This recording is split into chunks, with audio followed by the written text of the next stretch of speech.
la pérdida de agua, el déficit de agua, y puede ser leve, moderada o severa. Y a la deshidratación severa se le llama shock. ¿Ya?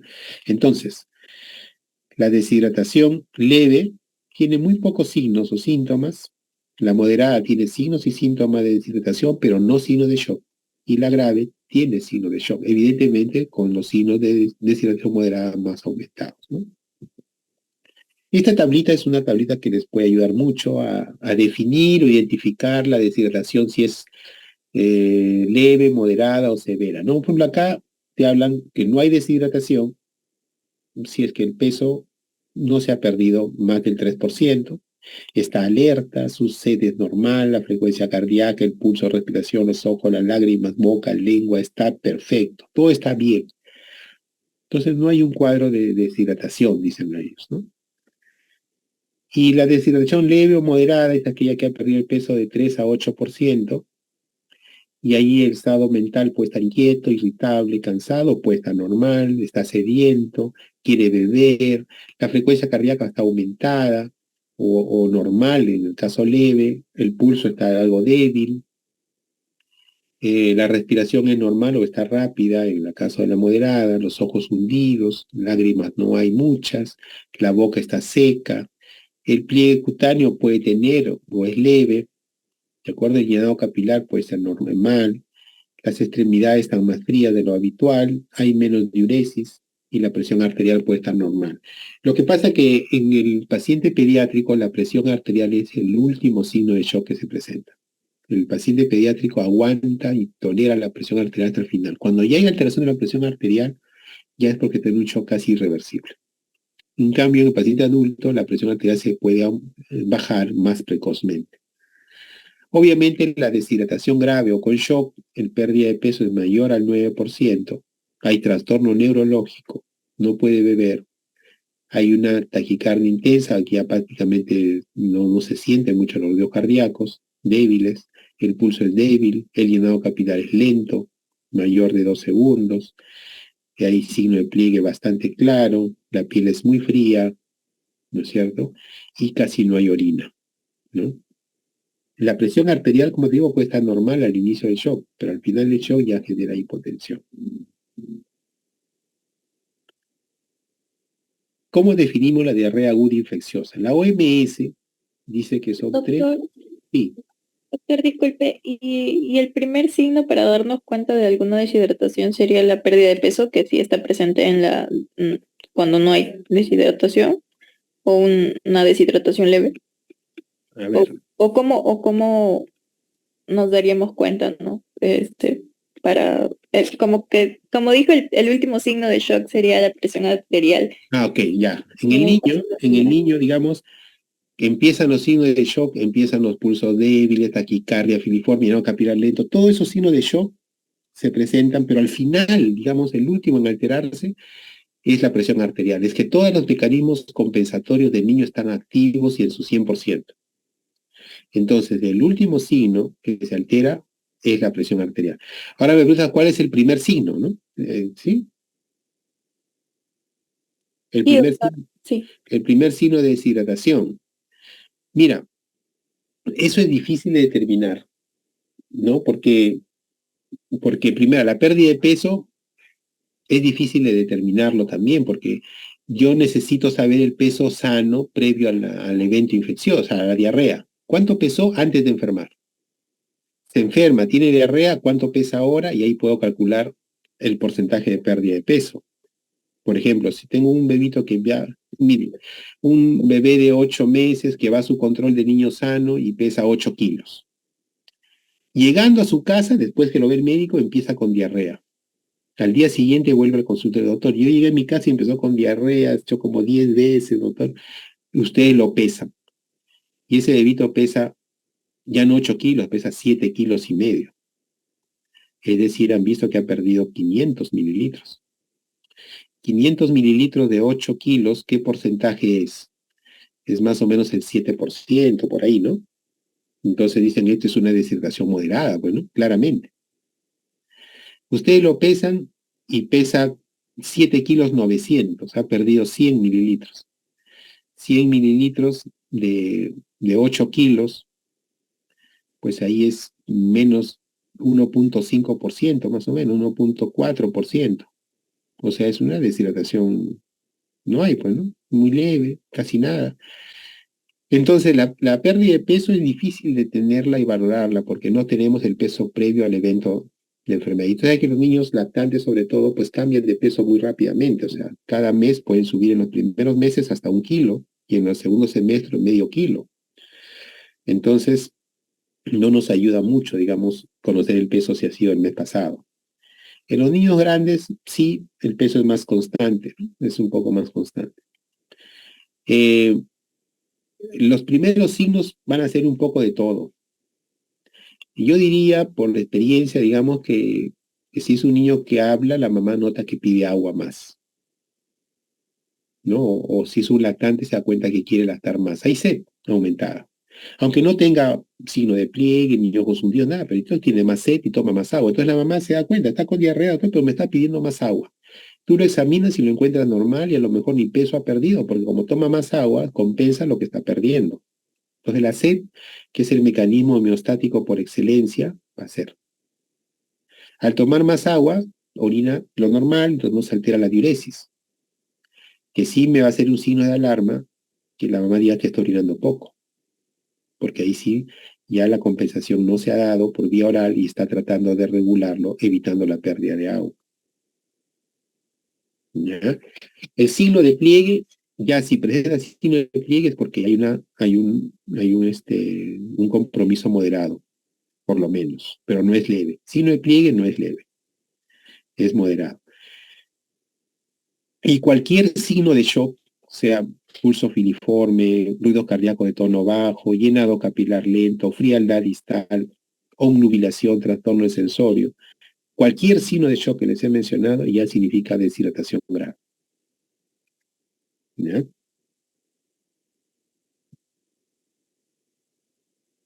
¿Alguna otra pregunta? Gracias, doctor. Bien, la OMS ya nos dice, pues, 3 o más deposiciones en 24 horas, pero que la consistencia haya disminuido de lo habitual. Entonces, ahí se pone el parche, ¿no? Porque decía un lactante que hace 8 deposiciones al día y digamos, blandas. Si está siempre así, no hay problema. Pero si ese lactante ya no hace 8, hace 15 veces y lo hace más líquido, ahí ya no es la leche materna, ¿no es cierto? Porque la consistencia cambió de lo habitual y tiene que ser una duración menor de 14 días para que sea aguda. Entonces, una disminución de la consistencia o un aumento en la frecuencia de las deposiciones comparado con lo habitual es la definición más exacta, ¿no? Para que sea aguda tiene que ser menor de 14 días. Y en este proceso se va a producir una pérdida de agua y electrolitos. ¿Qué factores de riesgo están en el tema de la infección digestiva? Pues el ambiente es importante, ¿no? O sea, la disponibilidad al agua potable, a la eliminación de excretas adecuadamente. Entonces, si no tengo agua, estoy más expuesto a alimentos contaminados. Si no hay eliminación de excretas, puedo contaminarme mucho más con ellas. Si hay animales a mi alrededor que no tienen un adecuado cuidado, también.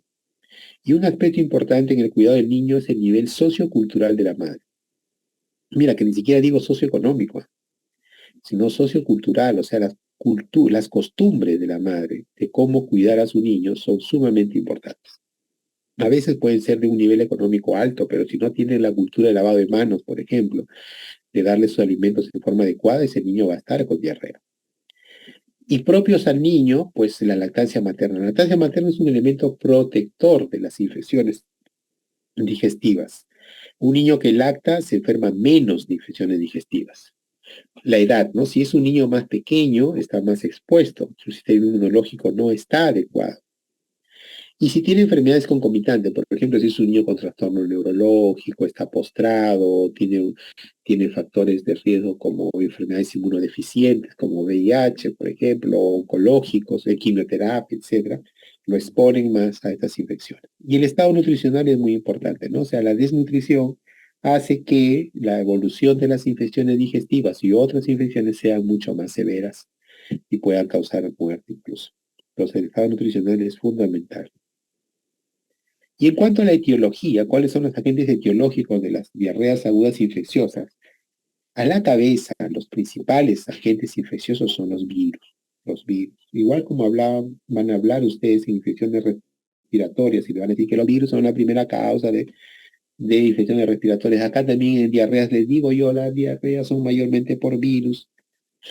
Sin embargo, eso no concuerda con el tratamiento, porque estoy seguro que de 100 pacientes que visitan un consultorio y les dicen que tiene infección respiratoria alta, viral, o lo que fuera, o tiene diarrea aguda infecciosa, de 100, muchos, más del 70% salen con antibióticos, cuando sabemos que más del 80% son virales. Entonces debería ser solamente un 20% de tratamiento antibiótico.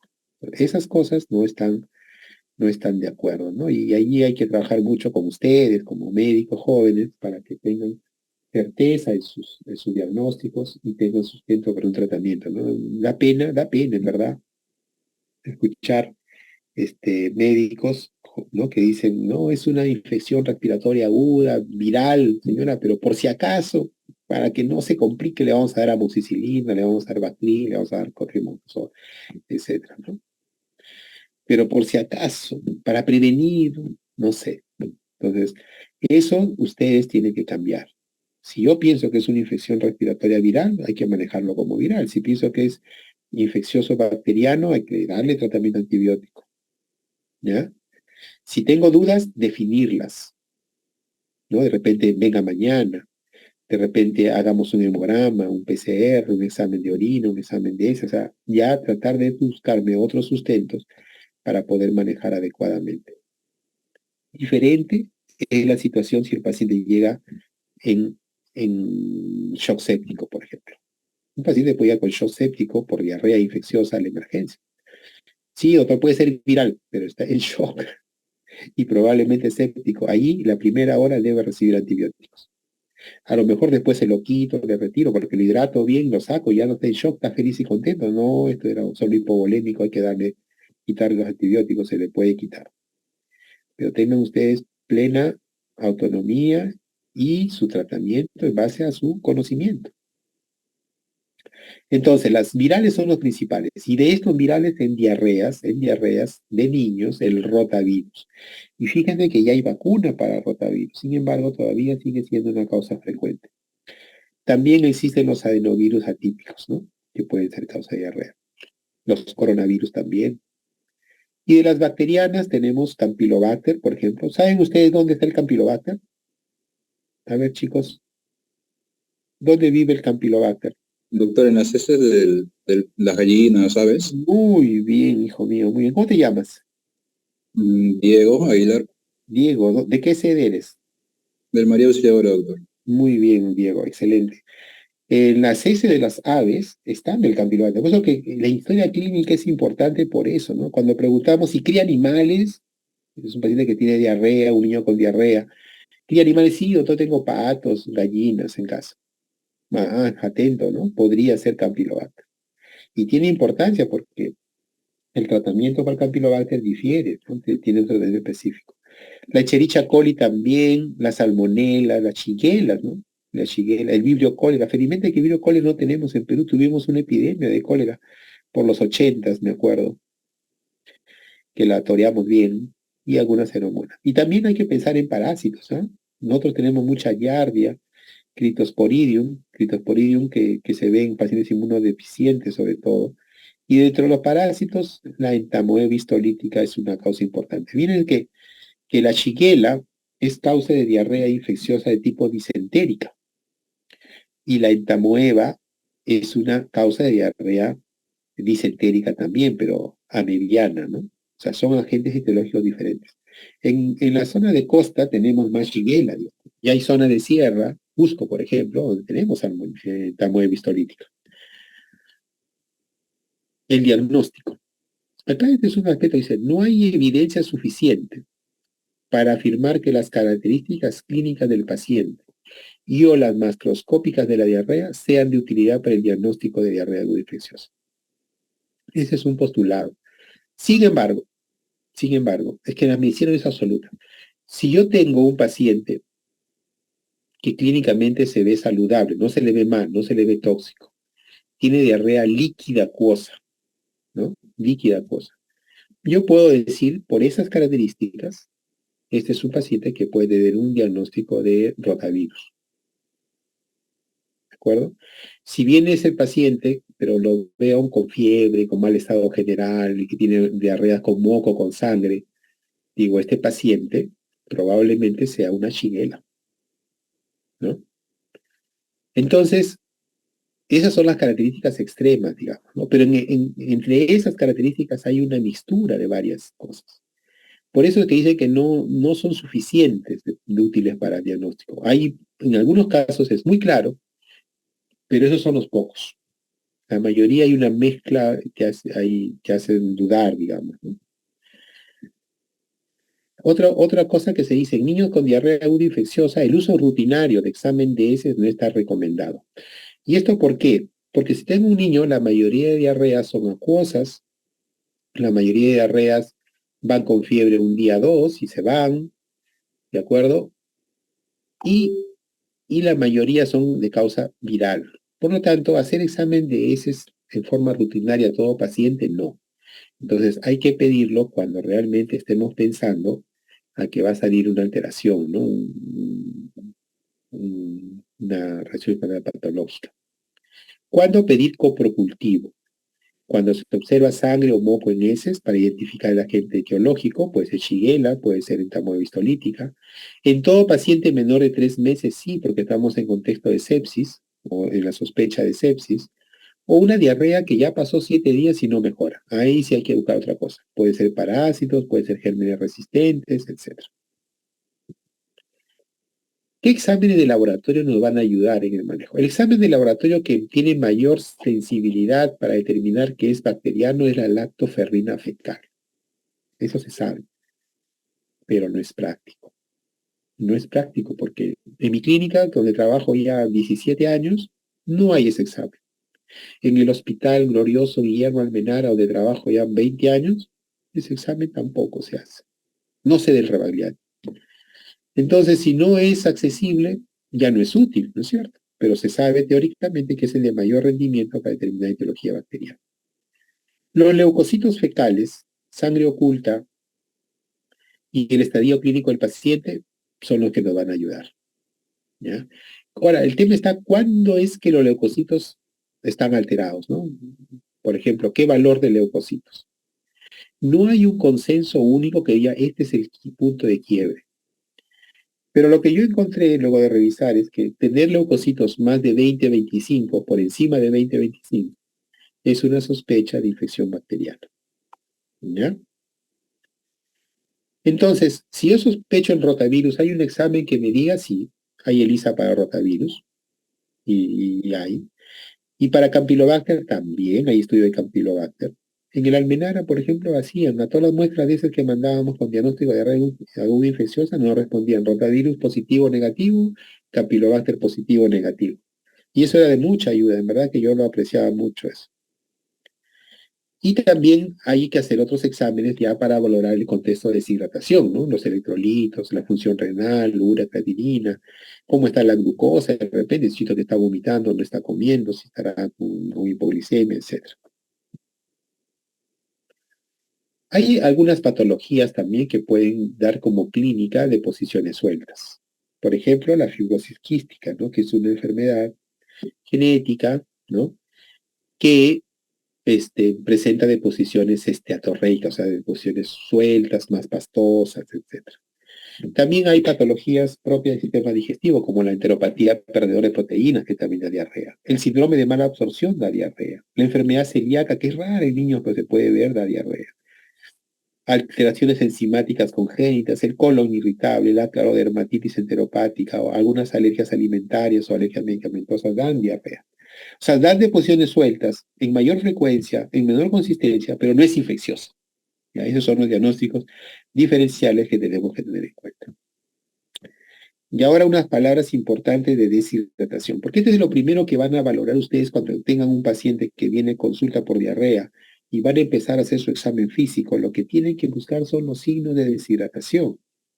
Entonces, ¿cuáles son los signos de deshidratación que mejor me ayudan? Mucosa oral seca. Un niño con mucosa oral seca ya tiene deshidratación moderada. La presencia de ojos hundidos, deshidratación moderada. Pliegue cutánea, deshidratación moderada. Llenado capilar lento mayor de 2 segundos y alteración de la conciencia, estos dos últimos ya son signos de shock. Estos dos últimos, llenado capilar lento, y ahí mayor de 2, yo diría de 3 segundos, ¿ah? Mayor de 3 segundos y alteración de conciencia es signo de shock. ¿De acuerdo? Entonces, esos signos son muy importantes de valorarlo y son rápidos. Miren la boca, los ojos, hagan su signo de pliegue, vean el llenado capilar y evalúen el estado neurológico y ya está. Con eso ya pueden diagnosticar shock o deshidratación moderada. Y si todo está normal, deshidratación leve si quieren, ¿no? Entonces, ¿cuáles son los criterios de severidad en los niños con diarrea? Los signos de shock. Llenado capilar lento. Un signo de pliegue francamente positivo. Frialdad distal, hipotensión arterial, trastorno del sensorio, de patrón respiratorio son signos de shock. Eso es grave. ¿Cuándo se hospitaliza? Todo niño con deshidratación severa. Ese deshidratación severa va a trauma shock. Va a trauma shock. Y es el que ha perdido más del 9% del peso corporal. Tiene alteración de conciencia.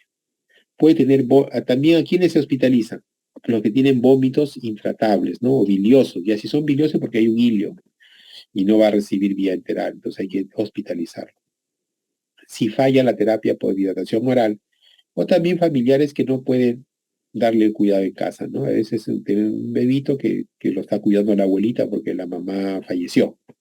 Y la abuelita pues también tiene serios problemas de salud. Entonces, ¿quién lo va a cuidar? ¿Quién lo va a tratar? Mejor hospitalice. En la hidratación en el hogar, básicamente, eso es cuando la deshidratación es leve, digamos, en casa, es dar más líquidos de lo usual. Hay que reponer las pérdidas con panetela de arroz o cocimiento de arroz. ¿De acuerdo? Entonces, hay que preparar panetela de arroz. Y la panetela de arroz tiene muchas recetas y fórmulas. Acá les voy a decir la más simple que yo le digo a mi paciente. Porque van a encontrar de arroz tostado, no tostado, zanahoria, no zanahoria, en fin. Yo le digo, señora, coja un puñado de arroz, lávelo en 1 litro de agua, sancóchelo bien. Cuando está bien sancochado, cuélelo. Esa agua blanca que sale es panetela de arroz. Si quiere, le puede agregar un poquito de azúcar, pero poquito azúcar, una cucharadita, digamos. Ya está. Eso los niños lo toman muy bien. ¿Y por qué lo toman muy bien? Porque es rico. ¿Y cuál es el problema con los sueros? No sé si es el momento de hablarles.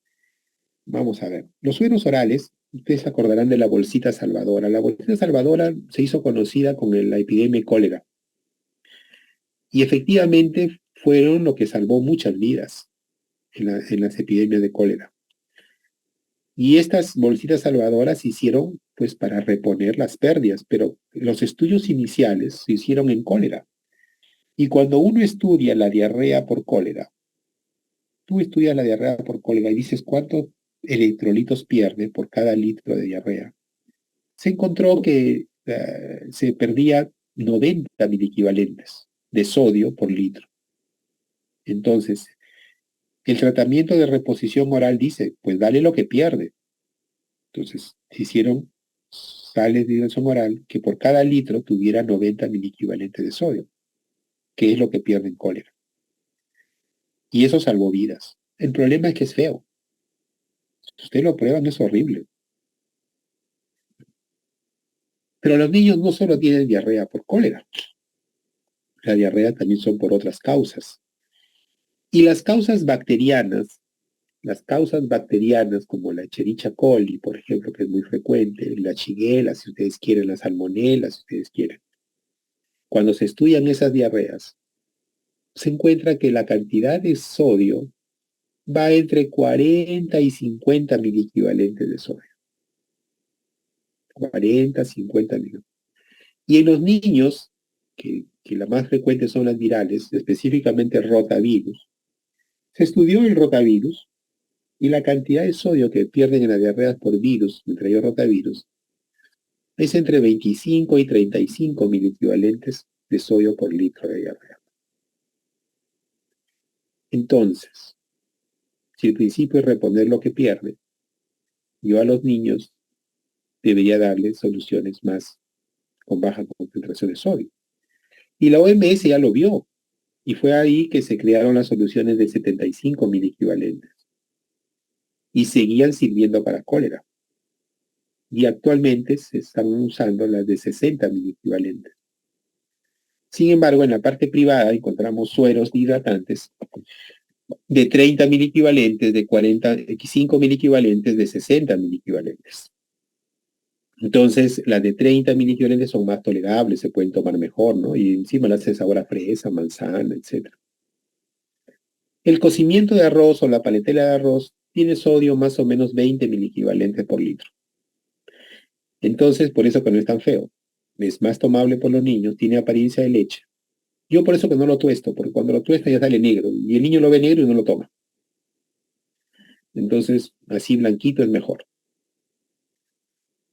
Y luego hay que dar alimentación adecuada, darle en forma fraccionada, y lo que sí hay que evitar son alimentos muy azucarados, porque por ósmosis aumentan la diarrea intestinal. Entonces, prohibido, por ejemplo, darle a los niños frugos. Esos frugos que venden en los mercados tienen unas cargas de azúcar enormes, tienen una carga osmótica muy alta. En el niño con diarrea aumenta la diarrea. Y evidentemente la lactancia materna no se suspende, hay que promoverla, porque justamente la lactancia materna tiene en su interior inmunoglobulina A, tiene células, todas que protegen al niño de la diarrea. Bueno, ¿y cómo hago la terapia de hidratación oral? ¿No? Sobre todo para los niños que tienen deshidratación moderada. Hay que usar sueros que tengan 60 miliequivalentes, ¿no? A 75 si quieren, pero ya venden en la OMS de 60. Y se prepara por litro, un sobre, y se da 50 mililitros por kilo en 4 horas. Entonces ahí van a lo que antes llamábamos unidad de rehidratación oral. Ahora que lo pienso, cuando yo era residente, créanme que teníamos en cada emergencia pediátrica, sobre todo en el Hospital del Niño, donde me formé como residente, teníamos una unidad de rehidratación oral. Era un ambiente aparte, donde trabajaba un equipo médico aparte, enfermeras aparte, y había un médico programado ahí para ver niños. Y todos los niños con diarreas que requerían hidratación oral, o sea, eran de deshidratación moderada, iban a esa unidad. Y ahí les preparaban 50 mililitros de suerito, ¿no? Pesa 10 kilos, tiene que tomar medio litro en 4 horas, o sea, 120 mililitros por hora.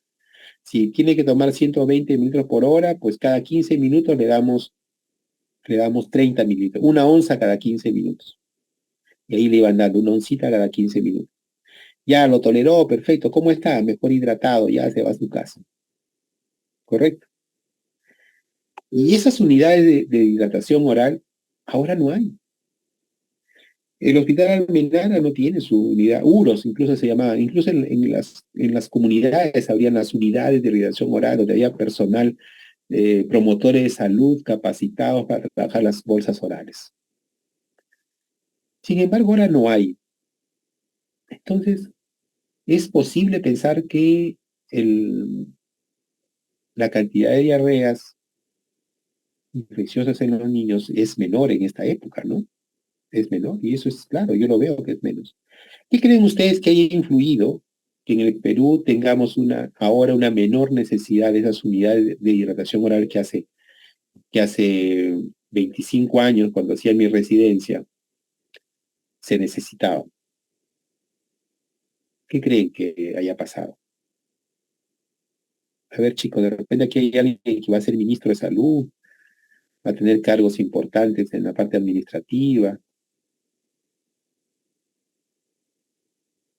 alguien va a hacer maestría en salud pública. Doctor, ¿puede repetir la pregunta? Disculpe. Sí, le decía yo que cuando yo hacía mi residencia en los años 95, 98, teníamos en el Hospital de Niño una unidad de rehidratación oral. Y existían en muchos hospitales unidades de rehidratación oral, incluso en las comunidades había UROS, unidades de rehidratación oral. Que ahora no se ve, ya no hay. Ya no hay estas unidades de dilatación oral. ¿Qué ha pasado?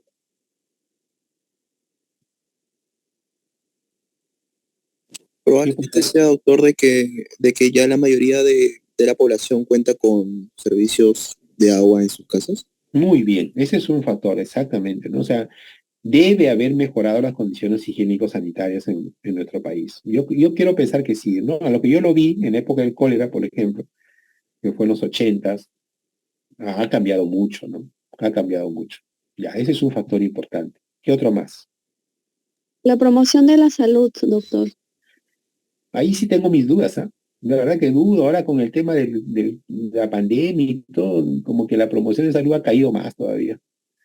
No hay mucha, no veo mucha propaganda en televisión como había antes. No se está enseñando mucho. Ahí tengo mis dudas, pero yo creo que los gobiernos hacen su esfuerzo, pero tengo mis dudas. Hay otra cosa más que ha hecho que disminuir el impacto de la diarrea. En los niños estoy hablando, ¿ah? Como habló mi compañero, ahora ya el acceso a los servicios básicos de agua, luz, alumbrado eléctrico, televisión, y de pronto por ahí pues la gente está más Sí, informada. de acuerdo, sí. Ese es un factor importante, pero hay algo. Yo les he dicho, y piensen ahí, pues, ¿cuál es el agente más frecuente de Doctor, diarrea? ¿pueden ser las inmunizaciones? O sea, por el virus del rotavirus. Específicamente. Eso sí. El impacto de la vacunación por el rotavirus, que era el principal agente infeccioso, que hasta ahora sigue siendo el principal agente infeccioso por diarrea, pero ya no en la magnitud de antes, cuando no había vacuna. O sea, el rotavirus es una vacuna muy buena que se pone a los 2, 4 meses o 2, 4 y 6 meses, dependiendo qué tipo de vacuna, que protege contra formas graves. Dice incluso que no protege mucho de la enfermedad, o sea, va a ser una infección, pero lo hace muy leve. No llega ni siquiera a moderada, pero antes iban a severa.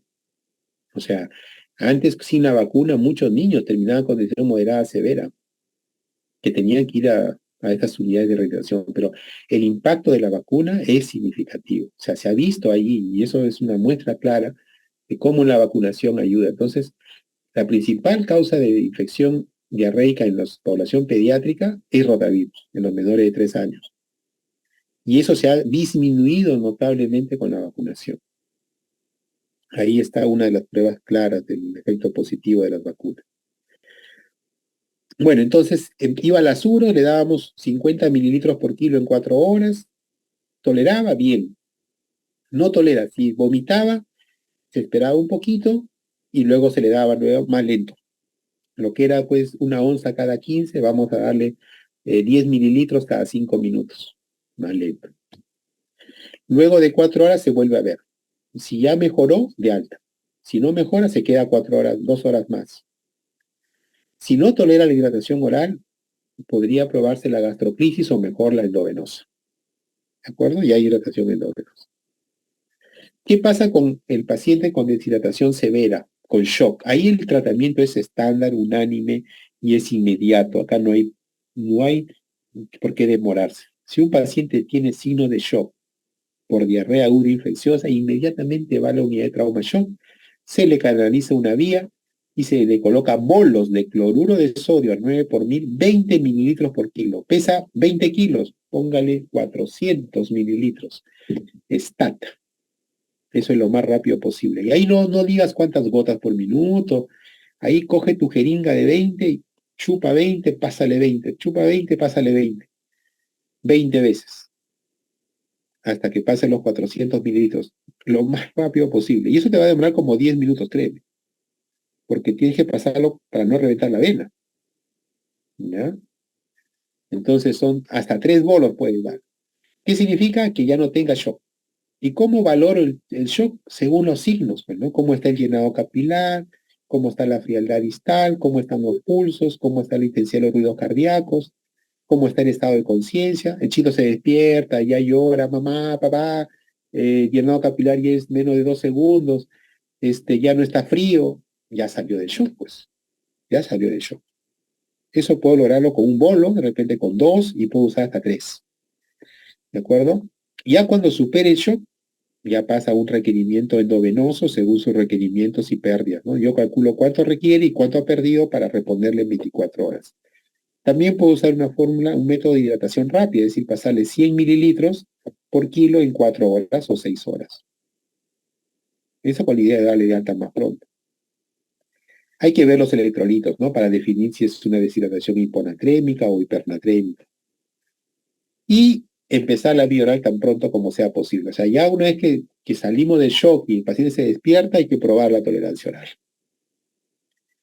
La hidratación endovenosa será cuando tenemos una deshidratación moderada y no tiene forma de usarse la vía enteral.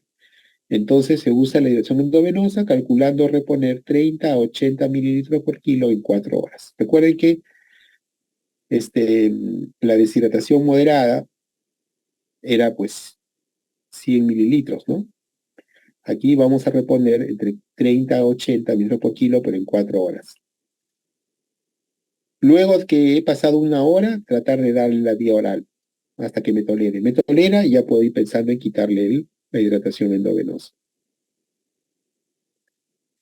¿Qué soluciones endovenosas voy a emplear?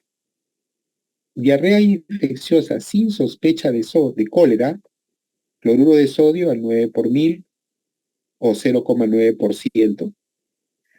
O una solución polielectrolítica. La solución polielectrolítica es la que se forma con 500 mililitros de cloruro de sodio al 9 por mil, más destroza al 5%, 500 mililitros más una ampolla de calio. Esa es una solución polielectrolítica. Y la diarrea con sospecha de cólera se recomienda la solución polielectrolítica estándar. La solución a emplear en la aplicación del bolo, cuando uso bolo, es cloruro de sodio al 9 por mil o 0,9%. En el contexto de diarreas infecciosas, obviamente que en las virales no hay antibióticos, y los antibióticos están reservados para los agentes bacterianos y los antiparasitarios para los agentes parasitarios. Entonces, la ciprofloxacina está indicada como terapia en primera línea en sospecha de diarrea aguda infecciosa invasiva, de acuerdo que además tiene deterioro de estado general. Ojo con la ciprofloxacina, porque la ciprofloxacina yo cuando hacía mi residencia se trataba de no usar en los niños, ¿ya? Por su afectación a nivel del cartílago de crecimiento. Sin embargo, ya los estudios en el Hospital del Niño dicen que en el contexto de pacientes graves con sepsis o con una infección intestinal que va a sepsis, es seguro utilizar la ciprofloxacina en esta población bajo estas condiciones, pero no es algo que ustedes tengan que usarlo de rutina en forma ambulatoria. La citromicina, que es por vía oral, está indicada como terapia de segunda línea. También puede utilizar la furazolidona y ácido nalidícico. Yo en la parte privada uso mucho la furazolidona. Vienen gotitas de 30 miligramos por mililitro. El ácido nalidícico, la verdad que lo uso casi no. Y el tratamiento endovenoso de primera línea es la cefalosporina de tercera generación, ceftriaxona, para diarrea aguda infecciosa. El Campylobacter, si yo tengo el antecedente de aves o tengo un resultado que dice Campylobacter, los macrólidos son la primera línea. Y ahí está eritromicina, claritromicina, citromicina. El vibrio cólera, diarrea por cólera, la citromicina es primera línea y la alternativa es ciprofloxacina. ¿De acuerdo? No hay evidencia para justificar antibióticos en diarrea infecciosa por salmonela. ¿Por qué? Porque favorecen el portador sano. Sí está indicado en riesgo de bacteriemia e infección extraintestinal. O sea, si hay infección hepática, por ejemplo, ahí sí se utiliza ampicilina.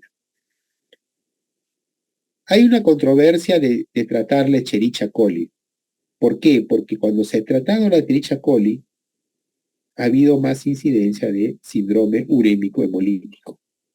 Entonces, con Escherichia coli, sobre todo la enterohemorrágica, la que da pues diarrea disentérica, tener cuidado porque pudiéramos estar precipitando un síndrome urémico hemolítico. En cuanto al tratamiento coadyuvante, tenemos que ver que existe evidencia suficiente para usar probióticos. Ahora, en los últimos 10 años, se está hablando mucho de los probióticos en el manejo de muchas enfermedades. Créanme que son muchas, hasta Alzheimer se habla de probióticos. Rinitis alérgica se habla de probióticos. Cualquier enfermedad que quieran tiene un fondo de probióticos. Y es que nuestro sistema digestivo, la cantidad de bacterias que tenemos ahí es enorme. Entonces, ahí tenemos que los bacilos, como Lactobacillus ramosus y Saccharomyces boulardii, son, digamos, buenos para controlar las diarreas. El zinc también es bueno y se da a dosis de 10 miligramos en los lactantes pequeños menores de 6 meses y 20 miligramos por día en los mayores de 6 meses por 14 días. En pacientes que están con vómitos persistentes, usar ondansetron disminuye la necesidad de endovenoso. O sea, yo pudiera usar antieméticos en estos pacientes para mejorar la tolerancia. Existe un medicamento que se llama resecadotrilo, que disminuye la duración de la diarrea, inclusive en la diarrea por cólera. Yo lo utilizo también en la parte privada cuando tengo diarreas líquidas, acuosas, sospecha que sean virales, cólera. El rasecadotrilo se da un sobrecito, hay sobres para lactantes, para niños, un sobre disuelto mañana, tarde y noche. 10 dosis suficiente. Cuando le doy de alta, cuando gana peso, se hidrata mejor, ya no requiere endovenoso, y lo que toma es equipara lo que pierde, ¿no? Y los papás ya saben cómo tratarlo. Rápidamente hablemos de la diarrea disentérica. La diarrea disentérica es presencia de moco y sangre en las heces. Puede haber fiebre, dolor abdominal, y puede ser causada por bacterias invasivas como Shigella campylobacter y también por amebas, ¿no? La invasiva es la Shigella y la no invasiva es la Escherichia coli enterohemorrágica. Los diagnósticos, pues criterios clínicos, diarrea con sangre, pujo, tenesmo, dolor, fiebre y por eso. En el laboratorio hay una reacción inflamatoria positiva mayor de 20 leucocitos por tapa. En estos casos, pedir coproductivo. En la diarrea disentérica hay que diferenciarla de otras etiologías que no son diarreas infecciosas, como la intususcepción. Y esto se ve mucho en niños pequeños lactantes que hacen dolor abdominal, distensión abdominal y deposiciones sueltas con sangre. Y eso es una intususcepción. También las fístulas, las lesiones anales que sangran, o la diverticulosis o la poliposis. Rápidamente le diré la diarrea persistente cuando la diarrea dura más de 14 días. Pueden ser agentes bacterianos o parasitarios. Entonces, las diarreas por más de 14 días que se acompañan de hiporexia, náusea, vómitos, fiebre y puede haber signos de deshidratación, ¿no? ¿Qué factores de riesgo puede haber? Hay que diferenciarlas del síndrome de mala absorción, como la enfermedad de Crohn, intolerancia a la lactosa, la colitis ulcerativa, alergias a la proteína de leche y uso de medicamentos que pueden ser causa de diarreas persistentes por bastante tiempo sin ser infecciosas. El tratamiento son medidas generales preventivas. El tratamiento antibiótico y antiparasitario tienen indicaciones precisas en relación al hallazgo de laboratorio, ¿no? La Shigella sobre todo. La Yardia lamblia se maneja con furazolidona por 7 días, 5 a 8 miligramos por kilo por día en 4 dosis, y metronidazol, 20 miligramos por kilo por día en 3 dosis por 10 días, el Yardia. La entamoeba histolítica se da metronidazol 40 miligramos por kilo por día en 3 dosis por 10 días. Y para este tronquilosis tricodalis se usa tiabendazol 25 a 50 miligramos por kilo por día en 2 dosis por 3 a 5 días. De tronquilosis tricodalis tenemos mucho en nuestra selva peruana. Esto asociado a desnutrición es una causa importante de mortalidad en esta población. ¿Cómo prevenimos las infecciones diarreicas? Pues fomentando el lavado de manos, usando el agua segura, disposición adecuada de excretas, promoviendo lactancia materna, mejorando el estado nutricional y con la vacunación, principalmente rotavirus. Aquí les quiero dejar unos fluxogramas, tengo todavía unos minutos para explicarles qué hacer con un niño con diarrea, ¿no? Acá, por ejemplo, dice niño con diarrea aguda. Lo primero que tiene que hacer es valorar el estado de deshidratación. ¿Es leve, moderado o severa? Si es severa, bolos endovenosos en trauma shock. Si es moderada, hidratación oral. Y si es leve, en casa. Siempre importante valorar su estado nutricional, ¿no? Y aquí, niño con diarrea aguda, deshidratación leve, manejo en el hogar, aumentar ingesta de líquidos, continúa lactancia materna y reponer pérdidas volumen a volumen. Deshidratación moderada, ofrecer suero oral de 60 miliequivalentes de sodio, 50 a 100 mililitros por kilo en 4 horas. ¿Tolera la vía oral? Sí, se va de alta. No tolera, se va a hidratación rápida endovenosa. Con shock, siempre con bolos, primero. Supera el signo de shock, hidratación rápida. ¿De acuerdo? No supera, tiene que ir a UCI. Esto es diarrea con moco y sangre. acá, si tengo una diarrea con moco y sangre, se trata con antibióticos porque estamos sospechando de Shigella, Campylobacter o, o entamoeba histolítica. Si continúa con diarrea, cambiar a un segundo antibiótico por 5 días y ver, ¿no? Si ya mejora, pues completa tratamiento y alta. Si no mejora, buscar ameba histolítica. Si hay ameba, tratarla con el metronidazol a dosis altas. Y si no, hacer cultivos para ver el resultado. ¿De acuerdo? Muy bien, chicos. Espero no haberlos aburrido. Ya se cumplió el tiempo. Tengo unos minutos más para preguntas. ¿Preguntas? Doctor, tengo una pregunta. ¿Qué pasa si tengo un niño, o bueno, un pacientito que tiene diarrea y vómitos, pero está deshidratado levemente, pero no quiere lactar? Por alguna razón no quiere consumir leche, ¿no? ¿Qué tengo que instalarle en ese caso una vía endovenosa o le doy tal vez por nutrición enteral con una sonda? ¿Cómo sería el caso? Ya. Mira, esa es una pregunta bonita porque todos la van a vivir. Y la respuesta es, hola, hay un micro que está prendido, pueden apagarlo. Hola. Silencio. A ver, no sé cómo hacer que se apague el micro. Ya. Entonces, ahí la respuesta es depende. Vamos a ver. Primero, lo que tienes que hacer es qué grado de deshidratación tiene tu paciente.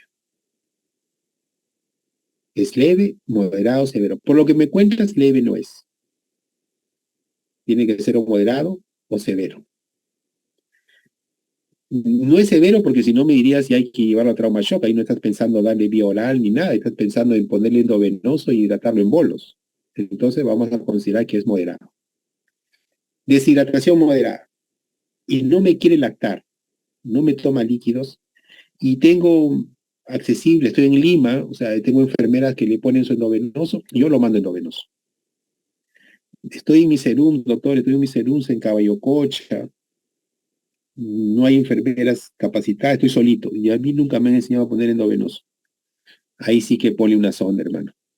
Ponle una sonda, ponle gastroclisis y pásale por sonda, es lo que requiere por vía oral. Y llévalo a un centro donde puedan ponerle su endovenoso. Porque se te podría morir ahí. Entonces, todo depende de dónde estoy, cuáles son mis recursos, pero todo empieza con tu diagnóstico de deshidratación. Ya, tiene diarrea, pero ¿cuál es su deshidratación? Leve, moderada, severa. Es severa, ese paciente tiene que está en shock, tienes que hidratarlo por la vena, si no se te muere. Así de simple. Es moderada, bueno, puedo tratar gastrocrisis y no puedo ponerle endovenoso. Doctor, una consulta. Sí, ¿En qué casos está recomendado usar zinc para tratamiento de diarrea aguda en esos pacientes? mira, el zinc es un mineral que se ha asociado con una mejor defensa de las mucosas y se ha asociado con un mejoramiento del sistema inmunológico. ¿Ya? Hay esa asociación. Entonces, el zinc está recomendado en todo caso de diarrea aguda infecciosa y el tratamiento es por 14 días. En los lactantes menores de 6 meses, 10 miligramos por kilo por día y en los lactantes mayores, 20 miligramos por kilo por día. No, yo no espero que dándole zinc ya mi paciente mejore la diarrea. Lo que voy a hacer es mejorar su sistema inmune, su respuesta y que no se repita, digamos, este cuadro. Como que mejorar su sistema inmunológico, sus defensas. Ahí se recomienda el zinc. Gracias, doctor. Pero sí hay muchos estudios de que los pacientes con zinc, dándole 2 semanas, mejoran los cuadros de diarrea aguda infecciosa. Lo mismo la vitamina A. ¿Alguna otra pregunta? Créanme que ustedes sean pediatras o no sean pediatras, van a ver niños con diarrea. Y su familia le va a preguntar, tú eres médico, a ver, mi hijito está con diarrea, tu sobrino está con diarrea. Te van a preguntar, tú tienes que orientarlo adecuadamente. ¿Ya? Doctor, otra pregunta. Sí. Esos bolos en un shock que eran 20 ml por kilo, ¿se puede aplicar también para un paciente adulto o Sí, solamente es en niños? También. sí, igual, o sea, en el adulto también, el tratamiento de shock es con bolos de hipersodio, perdón, de cloruro de sodio. A 20 ml por kilo, ¿no? Igual. La verdad que ahí no te podría decir yo, ya la verdad que cuando llevé medicina de adultos, ahora sí el 80 y el 92 que hice mi internado, que habré visto adultos, ya mira, pasaron 30 años, yo me acuerdo que manejábamos con cloruro de sodio igual en bolos, 1 litro le pasábamos pin en bolo cuando llegaban así chocados. Creo que sí, el concepto sigue siendo el mismo. Lo que hay que tener cuidado, sí, en el adulto, y como en el niño también, ¿no? O sea, es cardiópata, tiene insuficiencia renal. Son preguntas que tienes que hacerte para manejar esto. Sobre todo en el cardiópata, que pudieras ir a una insuficiencia cardíaca por sobrecarga de volumen. Igual en insuficiente renal, ¿no? Ahí hay que tener cuidado. Pero en la mayoría de pacientes que no hay esos antecedentes, sin miedo, en estado de shock, pásale. No va a pasar nada. Ok, doctor, gracias. Ujú.